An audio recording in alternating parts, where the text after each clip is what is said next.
Good afternoon. My name is Maria Noesi, and I'm the Director of Marketing at Cognito, and I am delighted to welcome you to today's webinar, Are Teachers and Staff Ready to Apply Trauma-Informed Practices? Thank you for joining us. Before we begin today's presentation, I would like to go over a few housekeeping items. First, the presentation will be recorded. A copy of the presentation will be sent to you within the next 24 hours, so please don't worry about taking any notes. Next, as an attendee, you are in listen-only mode. However, please use the question box in the GoToWebinar interface to submit your questions. We've dedicated time at the end where our presenters will answer as many questions as possible. Finally, for those of you who are on social media, please connect with us via Twitter using the Cognito handle or the hashtag CognitoWebinars. You can also sign up for any of our upcoming webinars or view our on-demand library by visiting cognito.com/webinars. So today's presentation will focus on the preparedness of educators to apply trauma-informed practices and how to close that knowledge and skill gap with trauma-informed training. So to learn more about how you would approach closing the gap in your district, we have a quick poll question. So if you can come back to your screen and share your insights with us. The question is, if you had a choice of how to do training for educators on trauma, would you choose online self-paced training, an in-person workshop, a blended learning model, which would combine online and in-person? So I will give you a few seconds to respond, and then we'll share the results with the group. I also invite you, as you're answering the poll question, to share why you selected your answer via the question box in the interface. So tell us why you selected any of the three options on your screen. All right, so we're going to go ahead and close the poll and share the results with you. It looks like the majority of you, 55%, selected blended learning, a combination of online and in-person. 26% of you said in-person workshop, and 19% of you selected online self-paced. So again, I invite you to use the question box to share with us sort of what your rationale was for selecting that option. Now, without any further delay, I'd like to introduce today's presenters. We are joined by Dr. Glenn Albright, who is the co-founder and director of research at Cognito. We're also joined by Janet Posmentier, who is the founding director of the Center for School Behavioral Health at Mental Health America of Greater Houston. And finally, we're also joined by Jennifer Spiegler, who is a senior vice president for strategic partnerships at Cognito. I want to welcome each of them, and I will now hand it over to Dr. Albright, who will get us started. Glenn, please take it away. Thank you, Maria, and good afternoon, everybody. And thank you very much for attending this webinar. The premise by which I'm going to base my part of this discussion is that there is a powerful relationship between trauma, mental health, and PK-12 academic success. So first, I'm going to go into trauma and how it's measured, and then its impact on mental health and academic success. Next slide, please. So the way that we are measuring trauma is through ACEs. Now, I know a lot of you probably have heard of them, but it's worth reviewing. ACEs, or Adverse Childhood Experiences, are traumatic events that occurred before the age of 18. And it's measured via a 10-item validated scale that requires you to answer yes or no if certain things happen to you in the first 18 years of life. And they're pretty traumatic things, like, for example, did a parent or adult insult you or put you down, humiliate you, swear at you, made you afraid that you were physically hurt, or hit so hard it left a mark? These items also address sexual abuse in the household, or a household member being incarcerated, problem drinker, divorce, was the household mentally ill, or was there an attempted suicide? So this 10-item questionnaire you can access easily on the internet, and is very revealing in terms of it predicting both mental and physical health problems. Next slide, please. So how common are ACEs? It is sobering. We have over 3.5 million children in child protective services. And look at these statistics. 61% experienced neglect, 11% physically abused, 7% sexually abused, 16% were victims of 2 or more maltreatment types, and over 1,700 children died of abuse. In addition, you have 677 plus thousand victims of child abuse in 2018. And more recently in the UK, because of COVID-19, you're seeing more than a double of domestic abuse killings. More about that later. Next slide, please. So how common are ACEs? Well, in a CDC posted study of 25 states, 61% of us have experienced at least one ACE. 16% 4 or more ACEs. 30% experienced 2 or more ACEs by age 17. Next slide. And what is incredibly disturbing here is that over 50% of people experience ACEs between 0 and 5 years of age. As a matter of fact, if you look at that 30.1%, that's between 1 and 2 years, or between 0 and 2 years of age. So you have toddlers, you have babies that are experiencing traumatic events. This is occurring at times in which they're pre-verbal, in which the brain is laying down cells that will really provide them the lens by which they're going to view life with, that provide them the ability to feel safe, that provide them with a sense that they can trust other people, laid down in these first couple of years of life when the ACEs are most common. Next slide. So ACEs are predicted at many different levels in terms of how it impacts academic success. Cognitively, it affects success in terms of your executive functioning, your ability to problem solve, follow directions, strategy formation.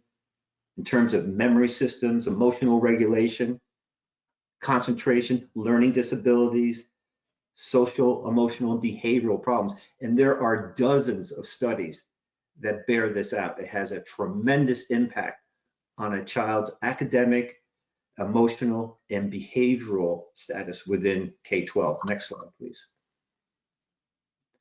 And educators don't remain unscathed here, because in educating students who have high ACEs and who are manifesting some of these symptoms, it's hard.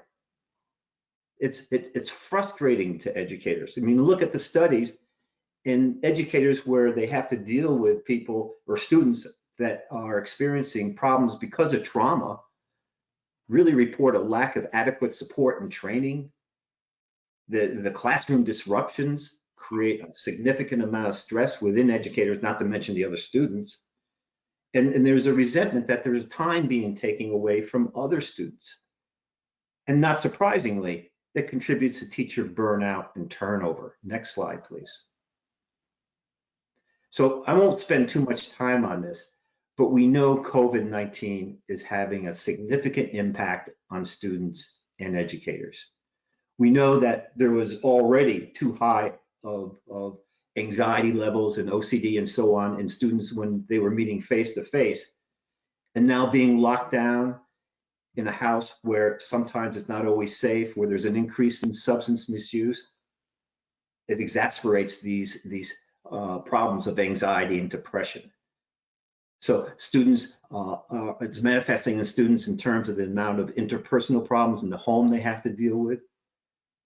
There's significant increases in discrimination and racism, especially for Asian and Asian American students.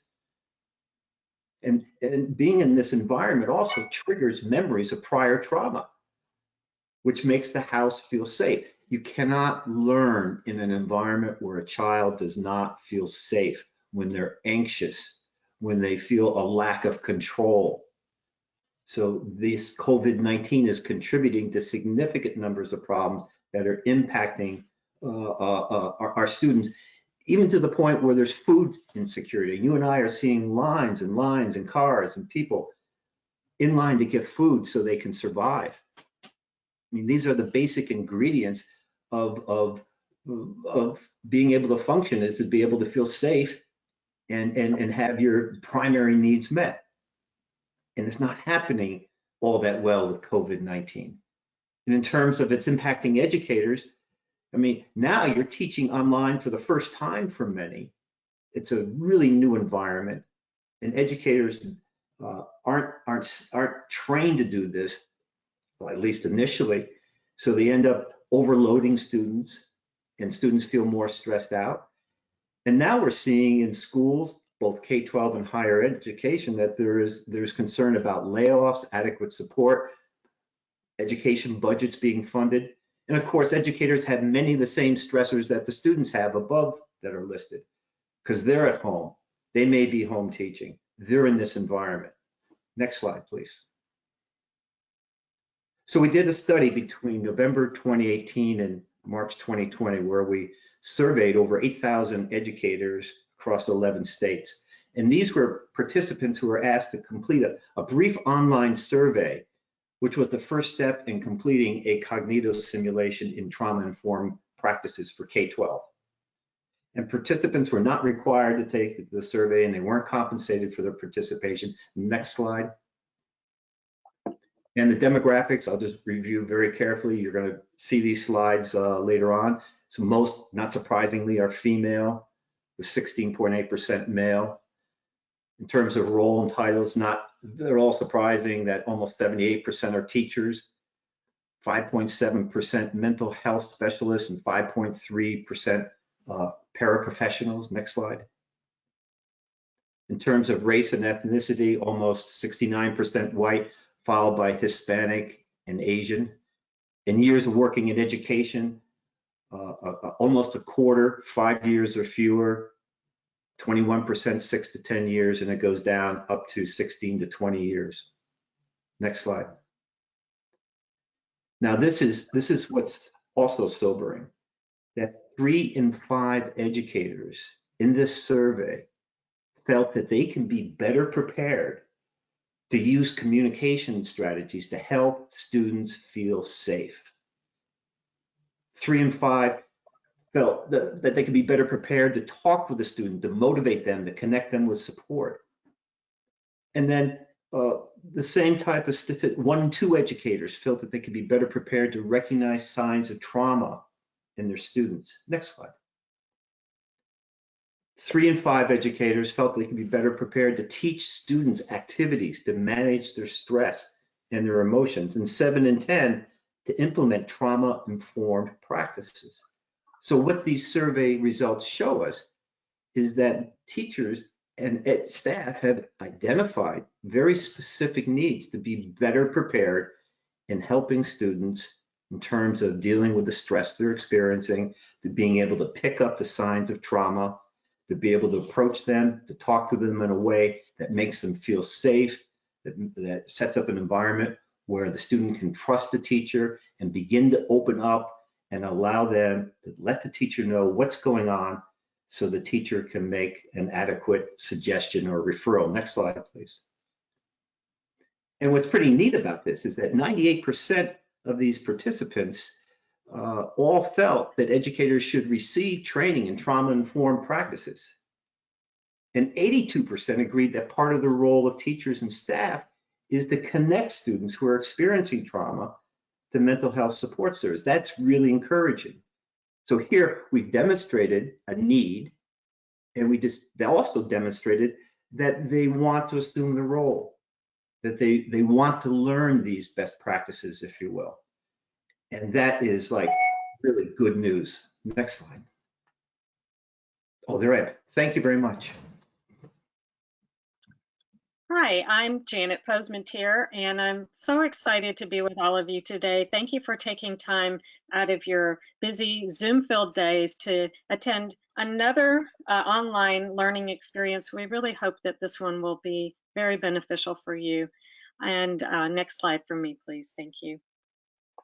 So why am I here today? Well, we had a natural disaster that happened in the greater Houston and the Southeast Texas region not quite 3 years ago.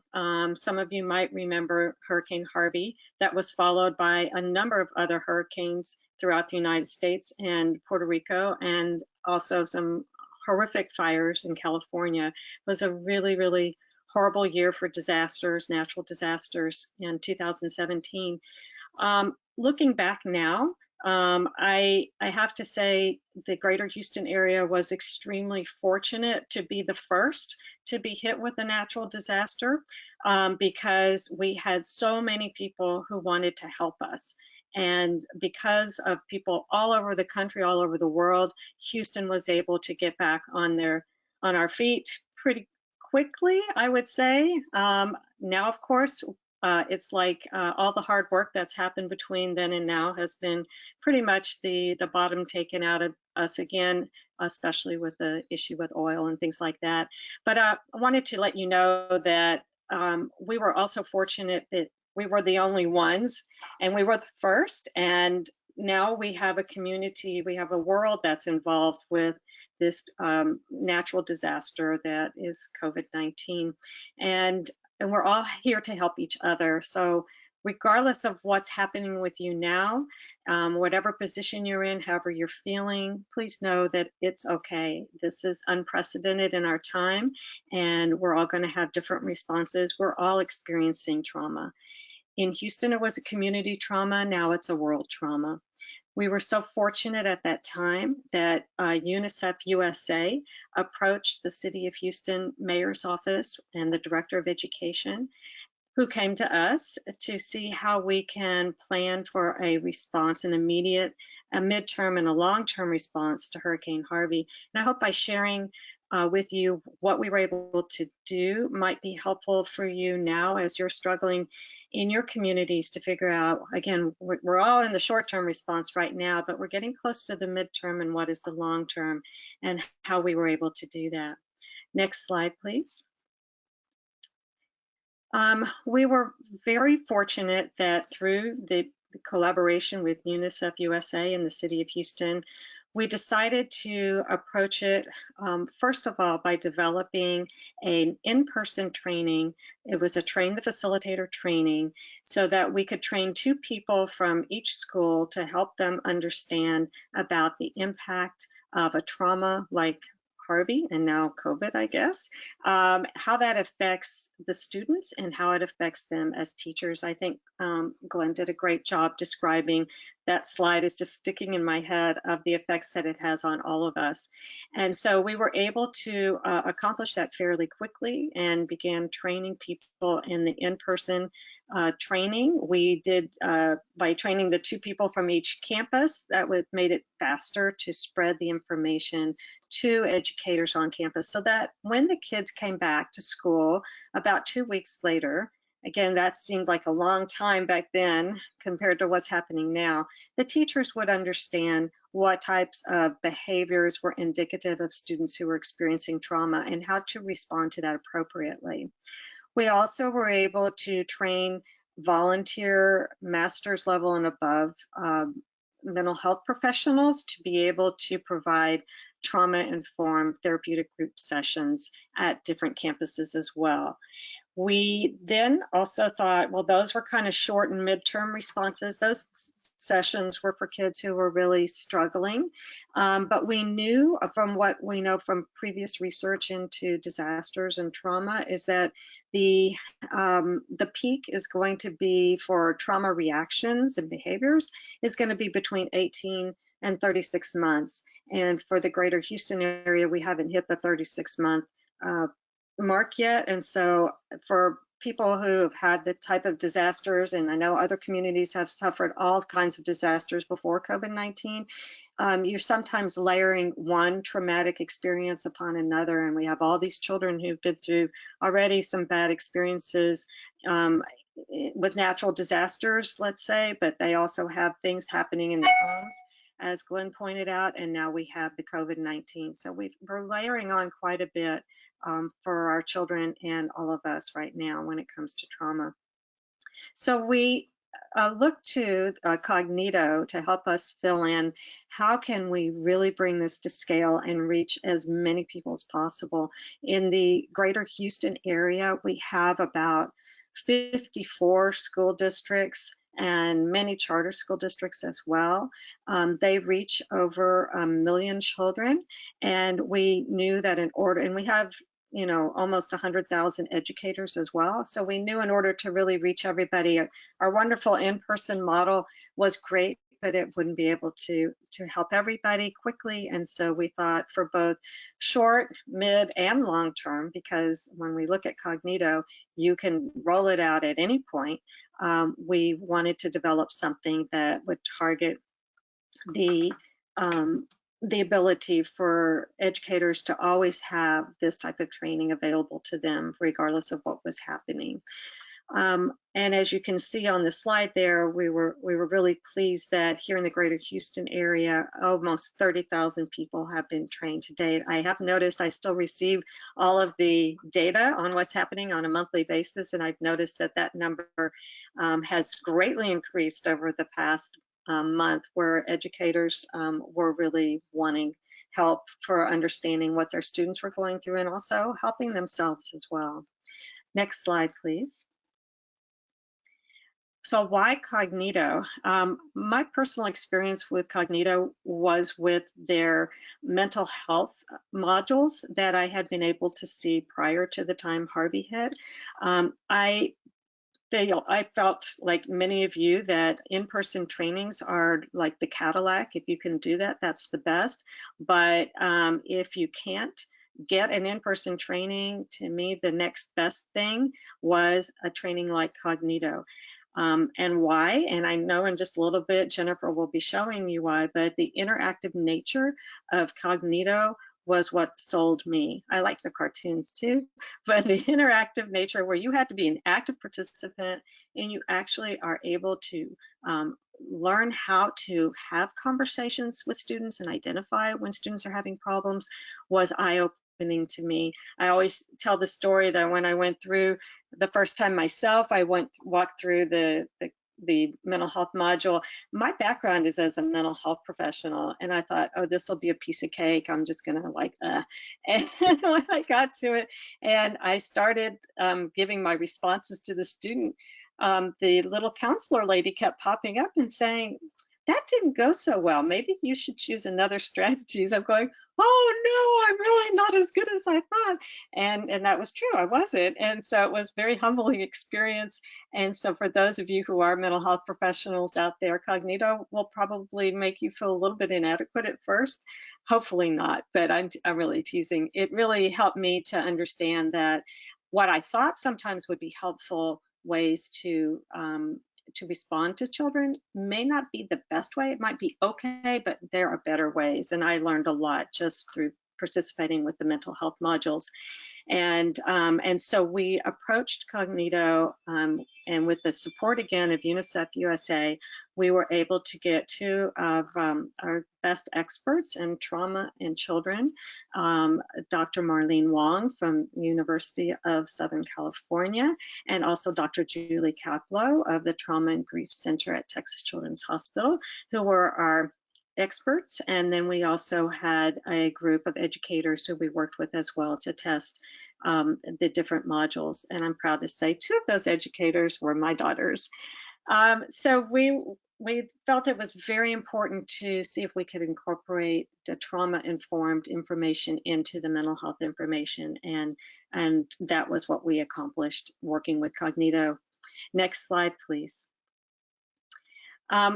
You can see that it was greatly needed as the study that Glenn just shared with you, the results, that the teachers, the educators who saw this felt that it was very relevant, 95%. That's really cool because most of you know that anything technical, the minute it's been released, it's already old news because we're on to something else. And so that this simulation was able to immediately resonate with teachers and still does is very, very exciting because people are not going to get engaged. Even though Cognito forces you to be engaged, they're not going to remember and enjoy it.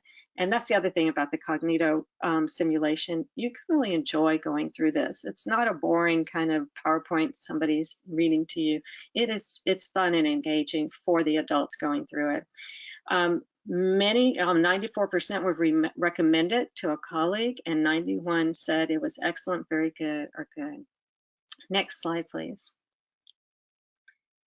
this really was, for me, mind-blowing. I was, again, just like the data that Glenn shared with you, I was really, really shocked to see where everybody was before Cognito.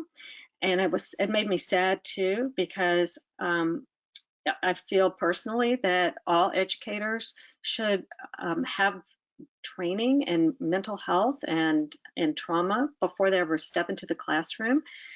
It's doing a disservice to educators, because many times they will interpret behavior from the students as quote unquote bad kids that are quote unquote trying to get me, or whatever, and not because the teachers are bad people or anything like that. Is because they just don't know what they're seeing, and most of us don't know what we're seeing when we see the kinds of behaviors that are displayed by students who have experienced trauma.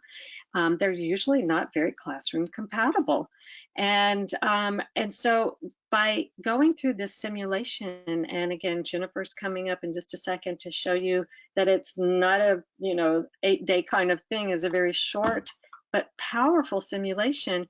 If you look at the after Cognito data there, you can see that it was extremely successful in helping the teachers feel confident that, like, yeah, now I understand what I'm looking at in the classroom. Now I know how to talk to kids who might be struggling. Now I know how to help kids learn how to manage their stress and emotions, and what to do if a student has experienced some kind of trauma. How can I help them? I'm not a therapist or a counselor, I'm an educator, but there are other people who I can connect this child to get the type of help they may need. And the last bullet saying now that they felt very confident that they truly know how to provide a trauma-informed classroom environment. So I'll turn it over to Jennifer now to tell you more about this simulation.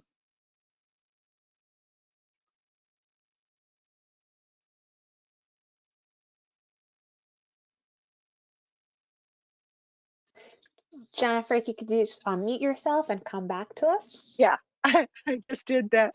I was so engrossed in Janet, I forgot to unmute her phone. So excuse me, everybody. And thank you, Janet, and thank you, Glenn, Maria, and thank you everybody on the phone today for taking time to be with us. As Janet said, this is a crazy time, and I hope that everyone is taking care of themselves and everybody around them. So let's go to the next slide. And I just want to put a little bit of meat on the bones, not even bones, but I want to show you the work that we did together with MHA of Greater Houston and UNICEF USA to help address teachers and trauma. Cognito, for those of you who don't already know us, we are a health simulation company that believes in the power of conversation to change lives. And in the K-12 world, we've been able to empower hundreds of thousands of educators and students to take effective action that supports improvement in school climate, safety, and well-being. That includes programs around mental health and suicide prevention, trauma, suicide prevention. And the portfolio that we have has been growing over 10 years in all of these different directions. And as Janet mentioned, specially features practice conversations that help build the skills and self-confidence that lead to more frequent and effective conversations in real life. And I was very interested to see the poll results. The overwhelming majority, not overwhelming, 55% of those of you on the phone indicated that you were interested or would look to a blended learning solution. So while I'm going to show you what is effectively a self-paced online program, I want to make sure that everybody understands that this can also be delivered in a blended learning format, and Cognito provides you with the tools to do that, also with the training to do that in your district, if that's what you choose to do. So Scott, can we go to the next slide? Thank you. Okay, before we turn to a live demo, and I'm going to show you how this trauma-informed practices simulation works and talk a little bit about why it works. You've already seen some of that data. The overall learning experience is designed to build the skills, self-confidence, and empathy of educators to support students whose behavior indicates that they may have some trauma or distress in their background. And Glenn talked a lot about what that looks like and how prevalent that is in classrooms. And now, of course, as Janet points out, we're all living in a traumatic moment. We're living in it together, but this has been a huge dislocation in even the best case scenario lives. The simulation is delivered in a series of brief modules that include background information on ACEs and the link to behavioral challenges in the classroom. It also sensitizes educators to their own assumptions when they experience students' behavior, helping them to understand and manage their own emotions and responses to that behavior. The goal is not only to help students, but also to help educators reduce their own stress. Each of the modules can be completed separately. They're between 3 and 5 minutes long, the didactic modules, and the system's going to remember your progress so that you can complete it in multiple sittings if needed. And the first of those modules, about the first 15 minutes of the experience, are didactic. They cover topics such as how to understand student behavior, what those behaviors look like, and how to create some emotional distance when you're faced with behavior that might be upsetting or feel personal. And then, this is what we're going to dive into now. Then you're asked to take on the role of a teacher, in this case, Mr. Bauer, who you see on the left-hand side of your screen, and who's detected a concern with a student. In this case, it's Charlie, who's a middle school student. And go ahead, Scott, you can take us to the online portion while I finish just making a couple comments. So, oh, okay, so this is the background we're going to learn about Charlie, and this is what Mr. Bauer has noticed. Her academic performance is usually very, very strong, but her participation grade has recently dropped. So there's something that's changed about her behavior in class. Next. There's some social emotional cues for Mr. Bauer. Sometimes when she's called on, she has no idea what the class has been discussing. She seems to be thinking about somewhere else, or she's gone somewhere else. Working with students goes well sometimes, but other times she doesn't want to talk with her classmates. Again, this is a kind of behavioral change. And Charlie cried when she was asked about a recent drop in her grade and wanted to be able to stay in the honors class. So she's a dedicated student, but she is suddenly disconnected from what's going on in class.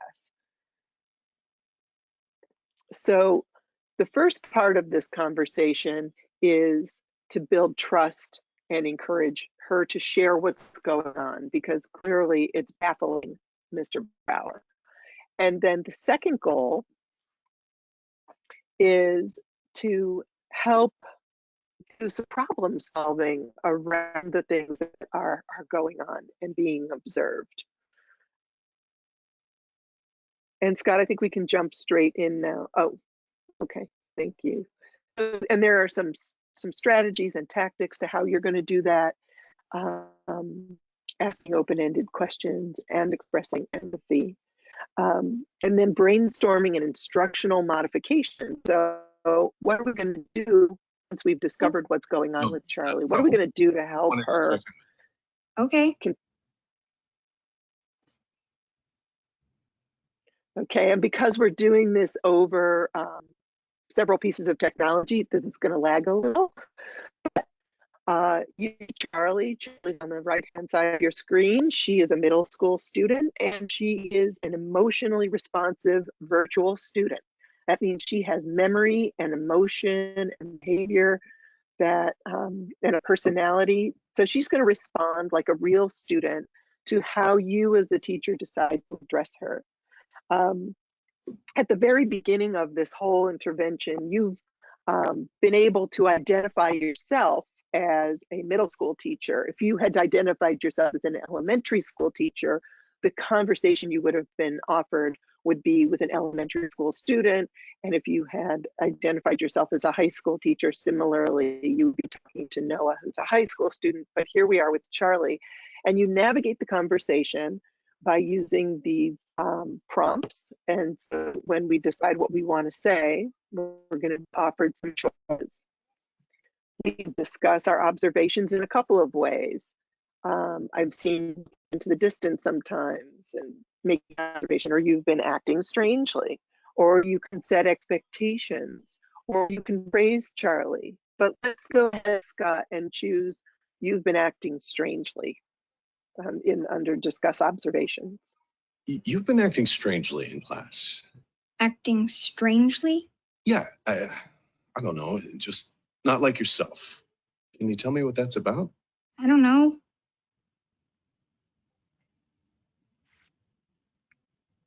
Okay, so one of the most important things we know about helping people change their behavior is about role play, and this virtual role play gives you a safe space to try some of these techniques out and learn and make mistakes. In this case, she does not seem to be very receptive to what you said, and so now we have advice from our coach, Jackie Torres. And Jackie is going to give us some feedback about why that was not such a strong choice. She says acting strangely is subjective, so it wasn't clear to Charlie what you meant. It's also a negative label, which can make her feel judged. And you can see on the, just to the right-hand side of Jackie's prompt, there is a meter, and that meter is a trust meter. So you have lost a little bit of traction with Charlie and decreased your trust. But one of the great features of this system is you can also undo that decision and try something that might have worked better. So let's try to undo our decision.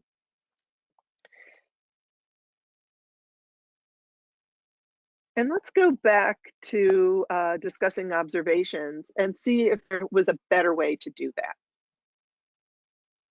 And notice Charlie's a couple of times during class discussions. I wanted to check in about that. Yeah, you told me that last week. I'm really sorry. I don't know why it keeps happening.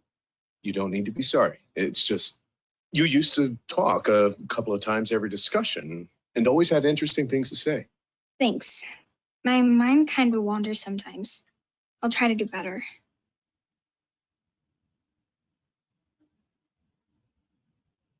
Okay, and now we have some advance of our meter. So we've gained a little trust, and we have some other feedback from Jackie.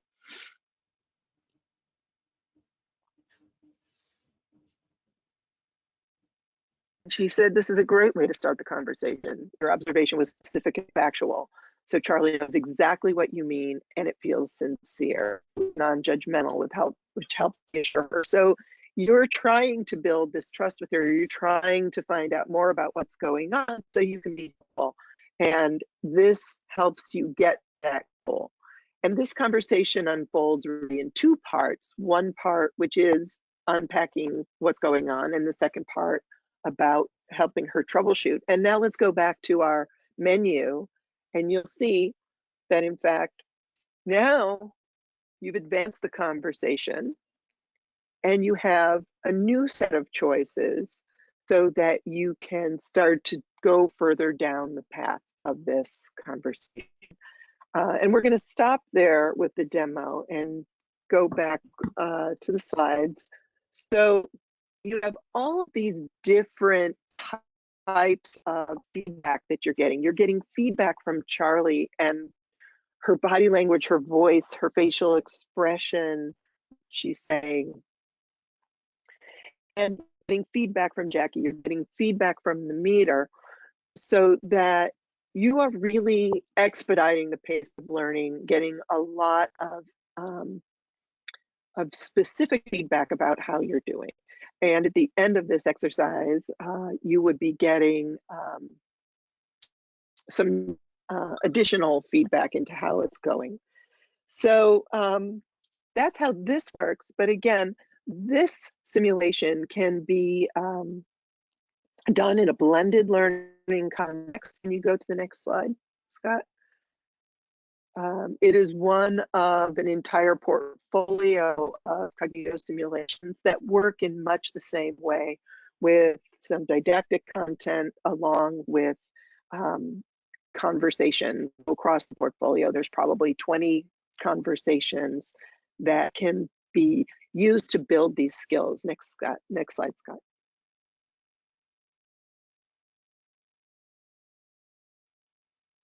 And not only is there the simulation, but in Cognito model, there are administrative tools for tracking and usage. There are templates and material, like I had mentioned before, for like a discussion guide. So you can create a blended learning workshop around this simulation so that learners can practice online on their own time.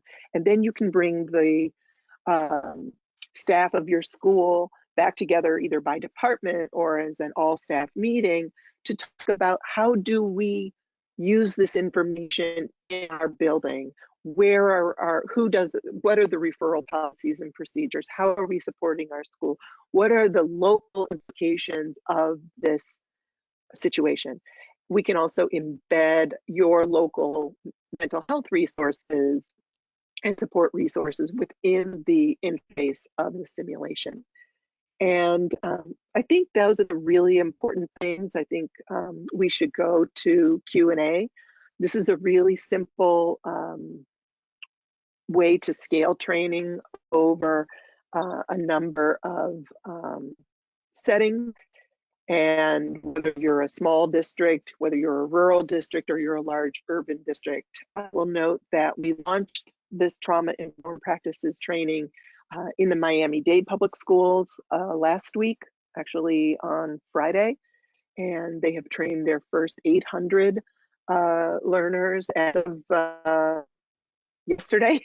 So, you know, you can really quickly get to everyone and drive that culture change and help everybody in your learning community do this better. And I can't think of a better time to use a resource like this. So let's go to questions, Maria. All right, thank you, Glenn, Janet, and Jennifer for sharing your content. I'm going to take a couple of questions. I know we're almost at time, but Janet, there was a question for you that came up in terms of the mindfulness program and curricula that you use. Can you share about the specific programs you utilized, please?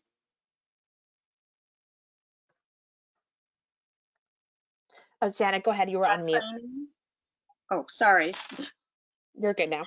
You unmuted me. Great. Thank you. I'd love to share for the in-person Train the Facilitator training.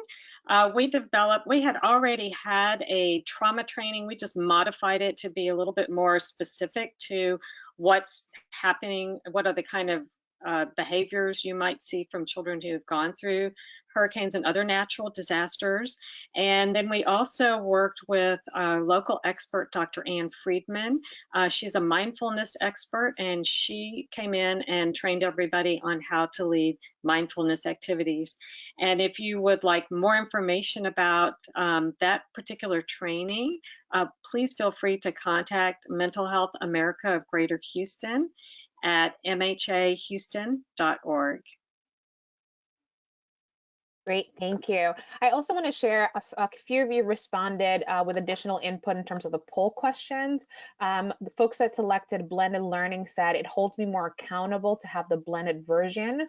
Other folks said most of the staff I support are more engaged in person. Also, we have many staff struggling with technology. They may not have computers or internet. The last one that I'll share here is I find that when educators are given the choice of an online learning option, they click through it as quick as possible or working on other things. With trauma, I want them to focus on learning. So one of the things that Jennifer showed us is that with the Cognito simulation, you can't just sort of click through it. You have to engage, otherwise you can't advance. So just sharing some of the comments that were shared here. Another question that came in is the format of this is the format the same for all the trainings, including suicide prevention? And I think this is perhaps for Jennifer to talk a little bit more about the Cognito portfolio. Yeah, the format is the same, primarily because we found it's really, really effective. We developed the simulations with subject matter experts, as Janet mentioned, and then we test them with teachers. And so the overall answer is they follow this format, but they inflect the framing content, the didactic content to be about a topic. And then each conversation is crafted to support the learning goals there. But I would argue that the whole portfolio gives districts a chance to expose their staff members to a repeated access to these techniques.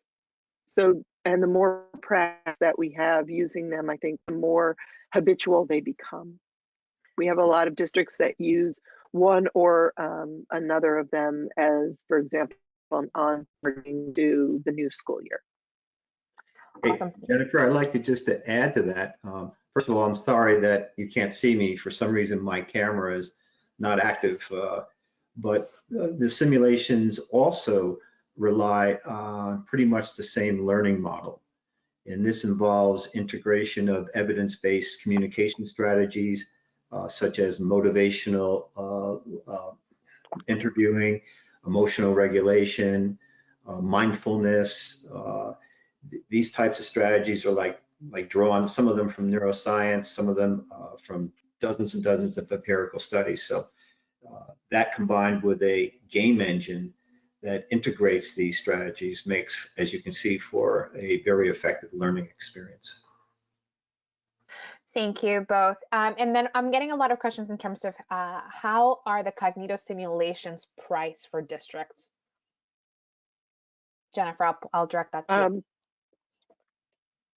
Yeah, the pricing model is the tier model based on volume with discounts as the volume goes up. So the more users you can accommodate, the lower the cost. We do use a kind of public health mindset in our pricing. So the pricing that we give you is based on the full the count of full-time teachers, but we make the simulation available district-wide to all school employees so that a district is able to train not only their teachers, but their paraprofessionals, their administrators, their clerical staff, their bus driver, cafeteria workers, and custodial staff. Anybody who's going to come in contact with a student is encouraged to take this training. Awesome, thank you. And anybody who's on the call and wants a quote for your district, you're welcome to contact me. Fabulous. And so again, I know we're about 5 minutes over, so I just want to remind everyone that we are going to be sending you the recording to this presentation, the slide deck. You're also going to get a link to the trauma simulation that was developed in partnership with MHA of Greater Houston and UNICEF USA, so you can try it for yourself at home. I want to thank our presenters for their time today. Janet, Glenn, and Jennifer, thank you for spending the last hour with us. And to all of those of you that tuned in, thank you so much. Thank you for the work that you continue to do with our students. I hope you all stay safe, and please join us on the next Cognito webinar. Enjoy the rest of your day. Thank you. Thank you, Maria. Bye. Thank you, everybody. Stay well.